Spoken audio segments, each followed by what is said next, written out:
नमो नमः। आज शनिवार भाद्रपद कृष्ण त्रयोदशी विक्रम संवत 2081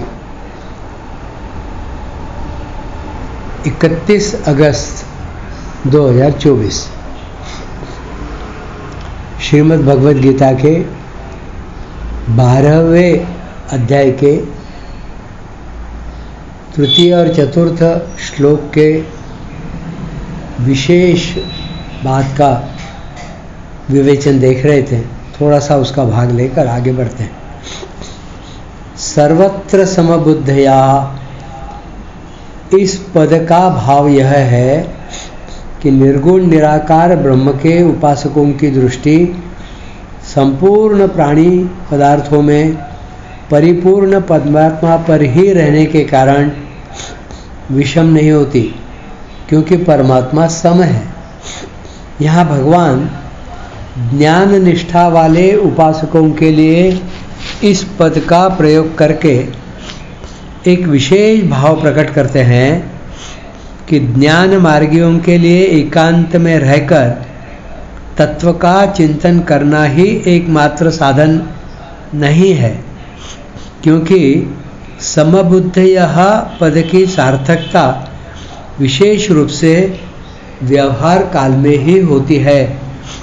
दूसरी बात, संसार से हटकर शरीर को निर्जन स्थान में ले जाना ही सर्वथा एकांत सेवन नहीं है, क्योंकि शरीर भी तो संसार का ही एक अंग है। शरीर और संसार को अलग अलग देखना विषम बुद्धि है। अतः शरीर और संसार को एक देखने पर ही समबुद्धि हो सकती है। वास्तविक एकांत की सिद्धि तो परमात्म तत्व के अतिरिक्त अन्य सभी पदार्थों अर्थात शरीर और संसार की सत्ता का अभाव होने से ही होती है। साधन करने के लिए एकांत भी उपयोगी है, परंतु सर्वथा एकांत से भी साधक के द्वारा व्यवहार काल में भूल होना संभव है। शरीर में अपनापन न होना ही वास्तविक एकांत है। अतः साधक को चाहिए कि वास्तविक एकांत को लक्ष्य में रखकर अर्थात शरीर, इंद्रियां, मन और बुद्धि से अपनी अहंता व ममता हटाकर सर्वत्र परिपूर्ण ब्रह्म में अभिन्न भाव से स्थित रहे। ऐसे साधक ही वास्तव में समबुद्धि हैं। गीता में समबुद्धि का तात्पर्य समदर्शन है, न कि समवर्तन। 5वें अध्याय के 18वें श्लोक में भगवान ने विद्या और विनय युक्त ब्राह्मण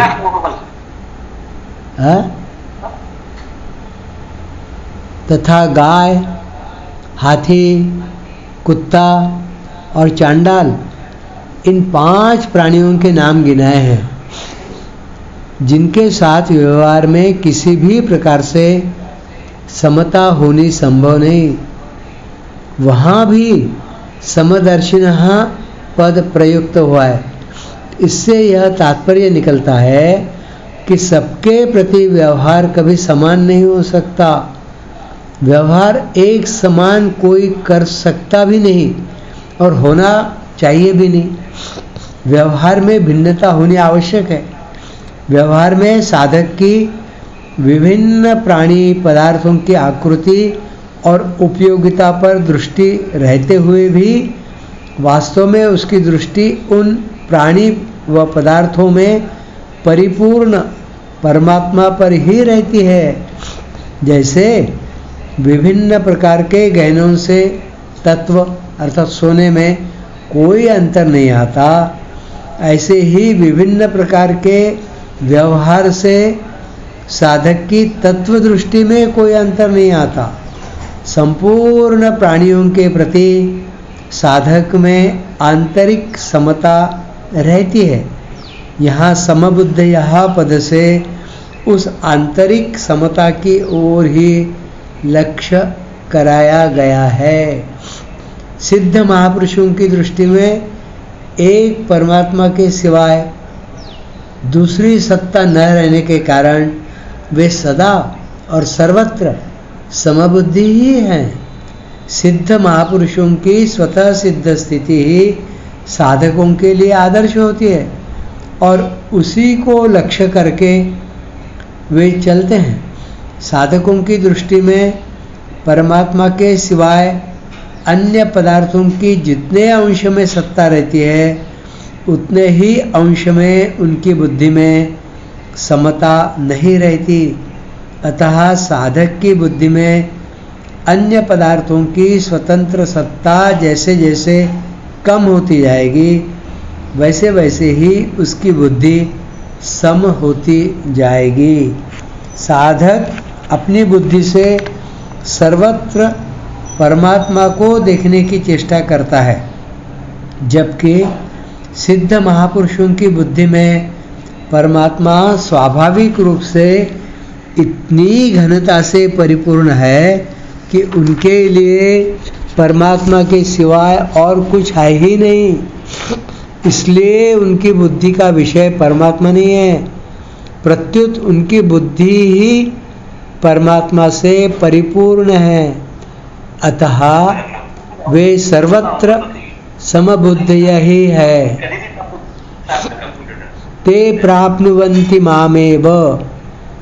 निर्गुण के उपासक कहीं यह समझ ले कि निर्गुण तत्व कोई दूसरा है और सगुण कोई दूसरा है, इसलिए भगवान यह स्पष्ट करते हैं कि निर्गुण ब्रह्म मुझसे भिन्न नहीं है। सगुण और निर्गुण दोनों मेरे ही स्वरूप हैं। इन दोनों श्लोकों में भगवान ने निर्गुण उपासकों के लिए 4 बातें बताई हैं। इन दोनों श्लोकों में अर्थात तीसरे और चौथे श्लोकों में भगवान ने निर्गुण उपासकों के लिए 4 बातें बताई है। 1. निर्गुण तत्व का स्वरूप क्या है। 2. साधक की स्थिति क्या है। और तीसरा, उपासना का स्वरूप क्या है। और चौथा, साधक क्या प्राप्त करता है। इन दोनों श्लोकों में, तीसरे और चौथे श्लोक में भगवान ने निर्गुण उपासकों के लिए 4 बातें बताई हैं। 1. निर्गुण तत्व का स्वरूप क्या है। 2. साधक की स्थिति क्या है। 3. उपासना का स्वरूप क्या है। और 4. साधक क्या प्राप्त करना चाहता है या क्या प्राप्त करता है। 1. अर्जुन ने इसी अध्याय के पहले श्लोक के उत्तरार्ध में जिस निर्गुण तत्व के लिए अक्षरम और अव्यक्तम 2 विशेषण प्रयुक्त करके प्रश्न किया था, उसी तत्व का विस्तार से वर्णन करने के लिए भगवान ने 6 और विशेषण अर्थात कुल 8 विशेषण दिए, जिनमें 5 निषेधात्मक अक्षरम, अनिर्देश्यम, अव्यक्तम, अचिंत्यम और अचलम तथा 3 विध्यात्मक सर्वत्रगम, कूटस्थम और ध्रुवम विशेषण हैं। 2 सब देश, काल, वस्तु और व्यक्तियों में परिपूर्ण तत्व पर दृष्टि रहने से निर्गुण उपासकों की सर्वत्र समबुद्धि होती है। देहाभिमान और भोगों की पृथक सत्ता मानने के कारण ही भोग भोगने की इच्छा होती है और भोग भोगे जाते हैं, परंतु इन निर्गुण उपासकों की दृष्टि में एक परमात्मा के अतिरिक्त अन्य किसी वस्तु की पृथक अर्थात स्वतंत्र सत्ता न होने के कारण उनकी बुद्धि में भोगों का महत्व नहीं रहता। अतः वे सुगमता पूर्वक इंद्रियों का संयम कर लेते हैं। सर्वत्र समबुद्धि वाले होने के कारण उनकी सब प्राणियों के हित में रति रहती है। इसलिए वे सर्वभूत हिते रताः हैं। तीसरी बात, साधक का सब समय उस निर्गुण तत्व की ओर दृष्टि रखना अर्थात तत्व के सम्मुख रहना ही उपासना है। 4, भगवान कहते हैं कि ऐसे साधकों को जो निर्गुण ब्रह्म प्राप्त होता है वह मैं ही हूँ। तात्पर्य यह है कि सगुण और निर्गुण एक ही तत्व है। आगे अगले श्लोक से संबंध। अर्जुन के प्रश्न के उत्तर में भगवान ने दूसरे श्लोक में सगुण उपासकों को सर्वश्रेष्ठ बताया और तीसरे और चौथे श्लोकों में निर्गुण उपासकों को अपनी प्राप्ति की बात कही। अब दोनों प्रकार की उपासनाओं के अवान्तर भेद तथा कठिनाई एवं सुगमता का वर्णन आगे के 3 श्लोकों में भगवान करते हैं। 5वां श्लोक, क्लेशोऽधिकतरस्तेषाम् अव्यक्तासक्तचेतसाम् अव्यक्ता हि गतिर्दुःखं देहवद्भिरवाप्यते।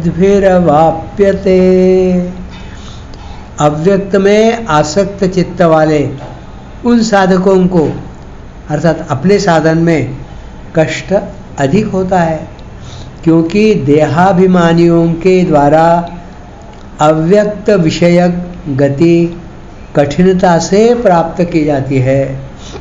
क्लेशोऽधिकतरस्तेषाम् अव्यक्तासक्त चेतसाम। अव्यक्त में आसक्त चित्त वाले, इस विशेषण से यहाँ उन साधकों की बात कही गई है जो निर्गुण उपासना को श्रेष्ठ तो मानते हैं पर जिनका चित्त निर्गुण तत्व में आविष्ट नहीं हुआ है। तत्व में आविष्ट होने के लिए साधक में 3 बातों की आवश्यकता होती है। 1 रुचि, 2 विश्वास और 3 योग्यता। साधक में 3 बातें चाहिए। निर्गुण तत्व में आविष्ट होने के लिए रुचि, विश्वास और योग्यता।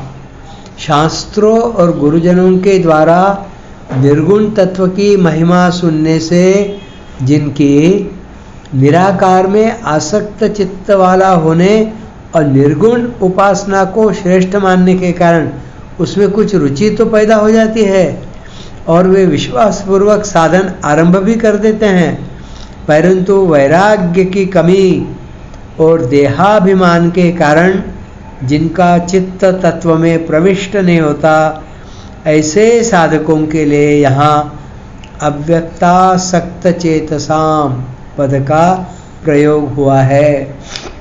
भगवान ने 6ठे अध्याय के 27वें 28वें श्लोकों में बताया है कि ब्रह्मभूत अर्थात ब्रह्म में अभिन्न भाव से स्थित साधक को सुखपूर्वक ब्रह्म की प्राप्ति होती है, परंतु यहाँ इस श्लोक में क्लेशः अधिकतरः पदों से यह स्पष्ट किया है कि इन साधकों का चित्त ब्रह्मभूत साधकों की तरह निर्गुण तत्व में सर्वथा तल्लीन नहीं हो पाया है, अतः उन्हें अव्यक्त में आविष्ट चित्त वाला न कहकर आसक्त चित्त वाला कहा गया है।